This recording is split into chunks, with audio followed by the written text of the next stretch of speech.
Wait, what? Really? Okay. Okay, with your host, Loren Weisman. This is a fully licensed theme song for the show about stuff that makes you say, wait, what? Really? Okay.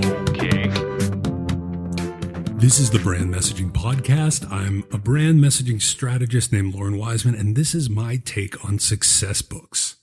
Success books over the last 100 years, and it has been 100 years, from what started off as these simple pamphlets to, the father, if you will, the Napoleon Hill, I almost said Napoleon Dynamite, with these claims that never were backed up about his involvement with the Carnegies, and these stories that now, going backwards, being vetted and double-checked, they apparently don't show up to be true. It's not that I'm against every success book out there. There are some good ones. I'm just not crazy about stating, read this book and here is your success. Now, that might come off ironic for some of the people that know me because I wrote a book called The Artist's Guide to Success in the Music Business. However, in defending my title, I was calling it a guide, and I was asking people that read that book to define what success was for them. It was a guide for them to apply, for them to decide what success was, and then from there, for them to choose the path, the information, and create that given success that was specifically for them and no one else. So you run into a lot of problems, and you have these people, and it has become an addiction. It's like sugar. I was speaking at a conference virtually a few weeks ago, and one of the guys' leads was, I've read 300 books on success. So I dug into him a little bit, and not going to name him out or call him out, but he's not really that successful. So none of these books have worked, and yet in this front above the fold thing stating, I read all these books, so I know success, he wasn't able to prove that for himself and off of other people's authority, and to a certain extent where that authority just didn't work for him, he now knows how to build success for you. More interesting, he had a book, and this is going to be one of the core points, and I'd like you to consider looking into this before you buy that success book, that coaching book, or whatever else. His book was the same outline and the same format and the same information and the same quotes as thousands of other books out there. And it's not a coincidence, and technically it's not stealing, but it is plagiarism. He was somebody that it clearly showcased. He bought one of those formatted, I will sell you a coaching book. I will sell you a success book. I will sell you a business guru book. Now, 90% of this is done. All you have to do is insert some stories, change this around, put a cover, put your name on it, and put it out to the people. Where is the authenticity and the truth in that? And in that, how are you teaching someone else authoritative success when you've basically taken this other stuff from other people? And I love the ads where the guy's like, it's not plagiarism and you're not stealing it. You're half right.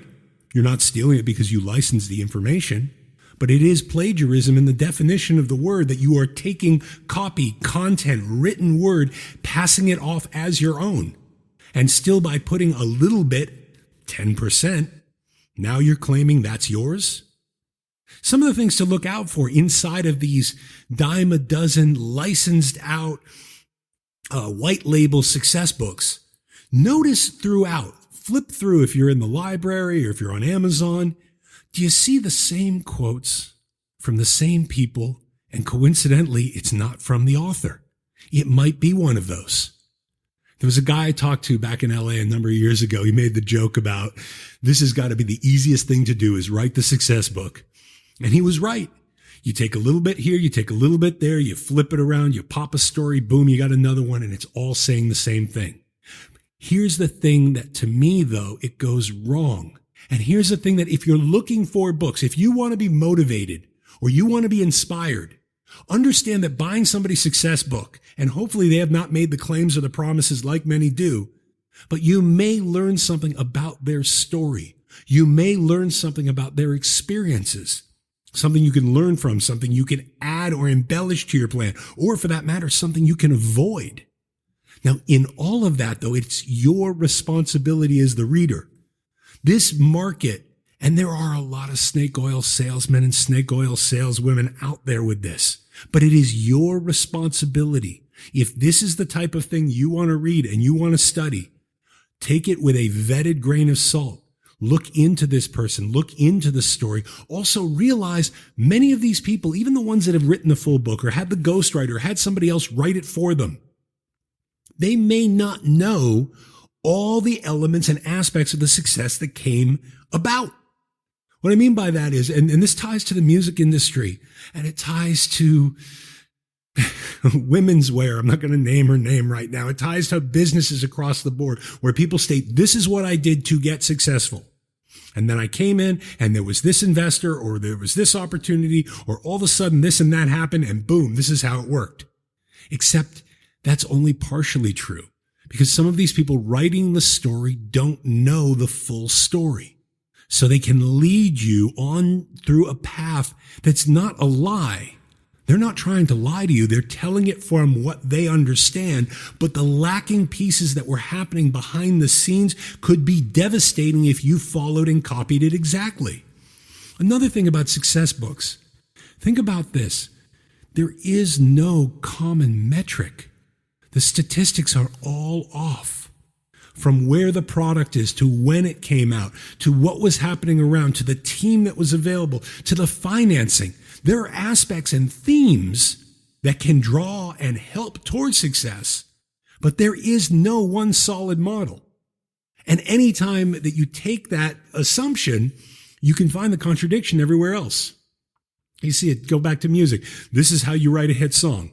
And notice that when somebody uses formula A, B, C, and these chords and this tempo and this and blah, blah, blah, it's a hit song, and here are a whole bunch of examples. What you don't see is the complete contradiction of a whole bunch of examples where that's not true.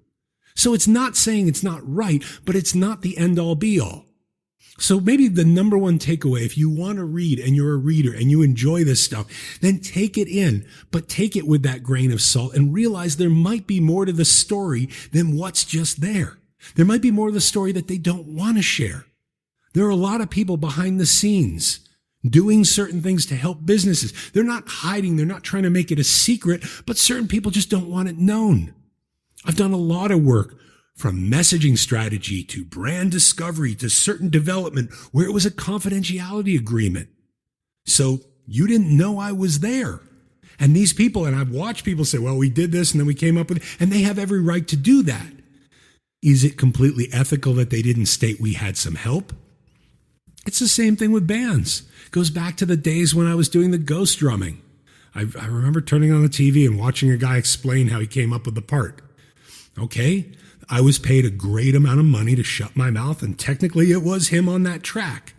But as he begins to share things that are not true, or all of a sudden they're shifted into a story or a narrative that don't line up, now somebody else might be inspired and take a direction that isn't true. They'll try to follow that and it won't work for them.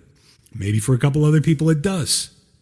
You have the situation that when you're looking at a success book, when you're looking at one of these, to take, again, step one, vet it. Is it just something out there? And inside of it, does it feel like it's a constant sell?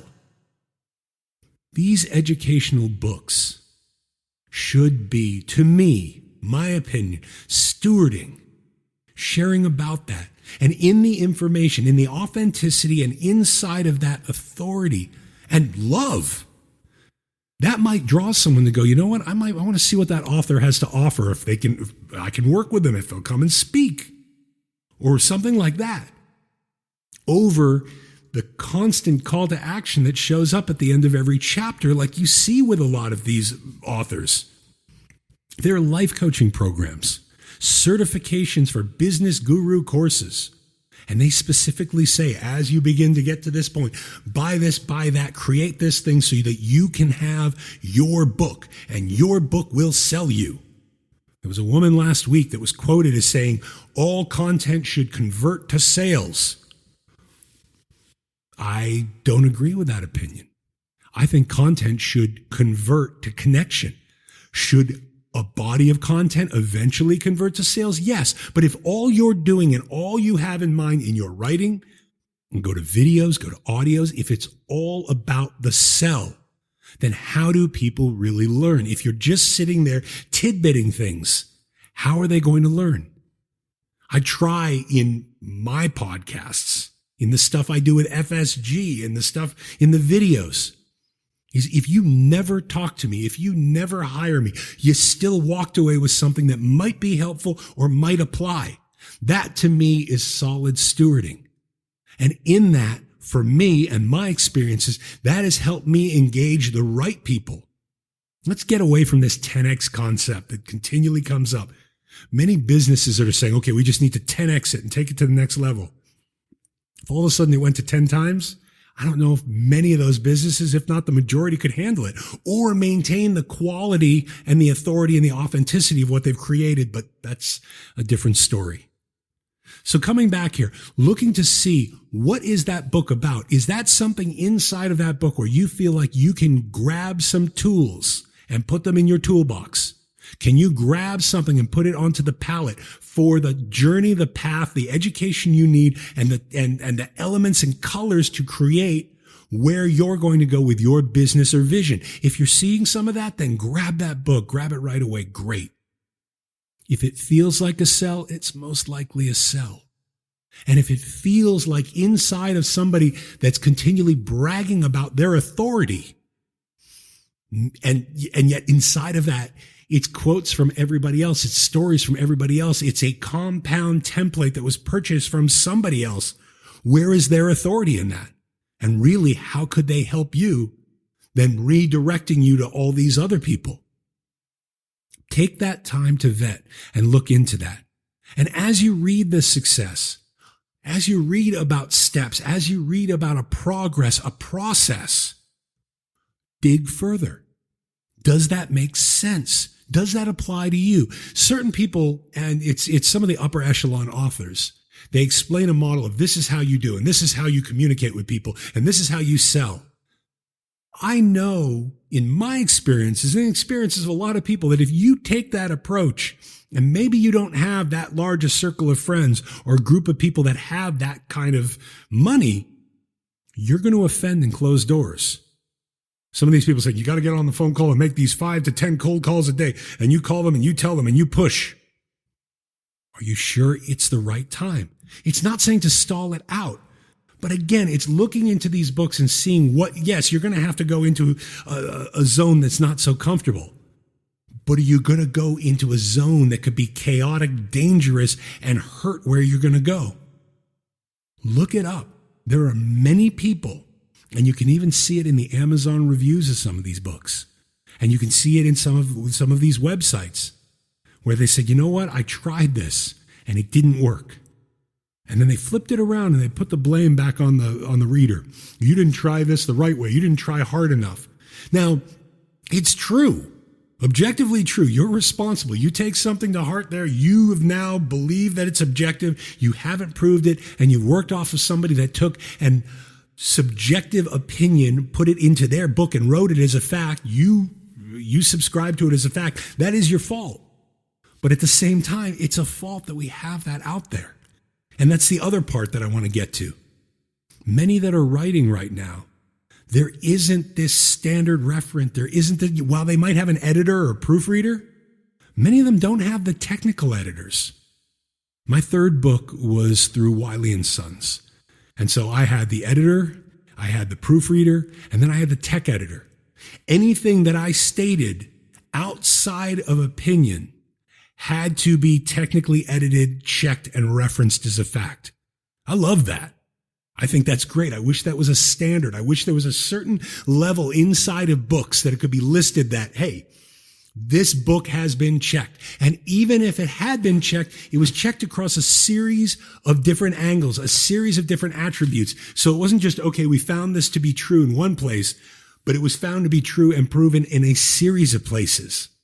And even in that, though, there are expired truths. We see inside of the books, the Napoleon Hill books, these concepts that date back to the 30s, to the 40s, to the 50s. There were elements inside there that were absolutely true. Here's the problem.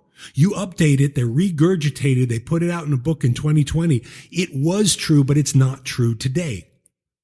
So the next part there, beyond vetting and at the same time beyond individualizing, now it's sitting there and going, is this an authentic modern truth? Does it apply right now? Or is it something that's going to come into the future? Or is it something that's expired with the past? Reading that and reading with that set of eyes can help you avoid mistakes, and also looking for themes, looking for things that have happened that may come back again. It really is a lot more when you're looking for the tools, when you're educating yourself, that it's not all going to come from one place. We see these books and people are just, I can write a 90,000 word book in 30 days. Okay. Can you? Are you now sitting here under this goal to state, this is what I did and this is how I did it, and now buy this? Can you really put out that many words in a given amount of time and make it solid information? It's become a challenge for some people. And so many are out there right now. It's create that book so you can get more clients. There was a website I was at. It was publish to market. And then there was another one, book publishers to get, publish a book to get more clients. Right in the middle of it. And I'm not going to name the exact website. I'm not going to get myself in that old defamation area here. But right in the middle of it, doesn't matter what you do. All you have to do is just format this and showcase this, and it's going to show that much more authority for whatever you're teaching, training, consulting, or coaching on. And this will bring people. And this is how you bring it across to Amazon, and how you sell it, and how you give your special discount, and how you bring up all these elements, which many of them showcases lies. It goes to the last part, the bestseller element. Everybody's a bestseller. You can become a bestseller on Amazon very easily. It's about $350, and you can move a book up, give it away for a short amount of time, set it on a schedule so that a whole bunch of people will download it. And then whoever's helping you set this up will get you the screenshot to show at that moment you were what they view as a bestseller. Again, it's a lie though, because if you look into the program, that's a giveaway period. So you are the most highly downloaded by a series of bots and people for your book. And then these people thrust that onto the cover of a book. So right off of where you're trying to gain the authority, or they're trying to make it look like, they have authority to you, they're lying again. In the middle of all of this, not that it's an all-out rant about success books. There are some people that are writing inside of humility, when they write inside of opinions, when they're transparent, when they showcase the honor. Look to see where the story can resonate with you, not necessarily to make it your story or your path, but to be organically, authentically inspired to look at, he did 1, 2, 3, 4, 5. I really like the order of that. My 1, 2, 3, 4, 5 might be different because I have a different type of product. It's a different time. I know different people. I have a different level of financing opportunities. It's this, it's that. It's not these people that want to come out and just state immediately they know everything. I was listening to Aziz Ansari's latest Netflix special. He did this thing in the middle of it, and he talks about this potentially controversial thing. And goes to the audience and says, how many did you hear that? How many, a small amount of people clap. He goes, did you think it was this or was it that? Little clap here, little clap there. Then he zeroes in on one guy in the audience. And he's like, so did you get it from the Washington Times or, I think it was like the New York Times or the Washington Post? He goes, yeah, it was the Post. It was definitely the Post. He goes, no, it wasn't. Because that story didn't exist. And none of that happened. I just made that up. Now, he didn't go, and he even said afterwards, he's like, I'm not trying to make a fool out of you. But we've come to this place as a people, we're so tied into opinions that we're creating commentary and siding with things that aren't even necessarily real. And that's what happens inside of these business books. from the people that have had success, to the people that feel that writing a success book on business will make them a success. The lead thing here is look into the validity, vet it. Look into the authority. Look into the originality. I'm not saying if somebody has a quote or two from somebody else, that's not bad. That is bad. But why are they adding it in there? In an area that is so filled to the brim with snake oil salesmen and women and book publishers that just want to punch something out and just sell you so that you'll be a client so that then they can sell you on hype. Dig in a little deeper. Look to see what resonates with you.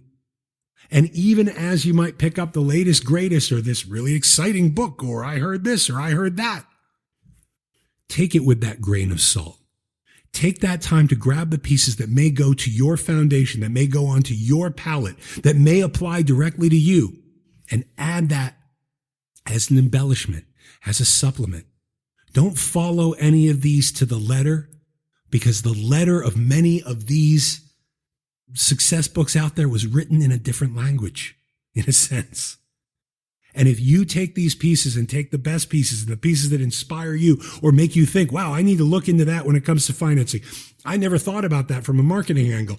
I definitely need to check that out when it comes to compliance. Oh, I never knew this. Bring it in. And the pieces that you want to apply the most or you feel the strongest about, do the most research on and see if they're valid. See if they're true. See if there are a series of sources that can back that up. And with that responsibility, that approach of love to information, intelligence, and words, as opposed to the fear pressure of many words where they're just trying to push and force and dominate.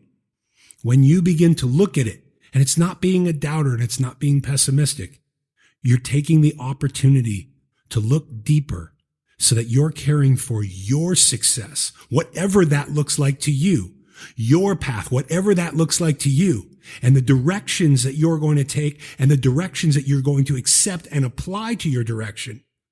And with the culmination of that, from what you hear online to what you read in a book, to what you study from this class or this certification or what you read over here in this newspaper or this experience or the culmination of it all, you'll make better choices for you.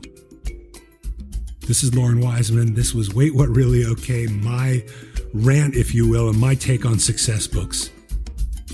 I hope you have a good day. Wait, what? Really okay?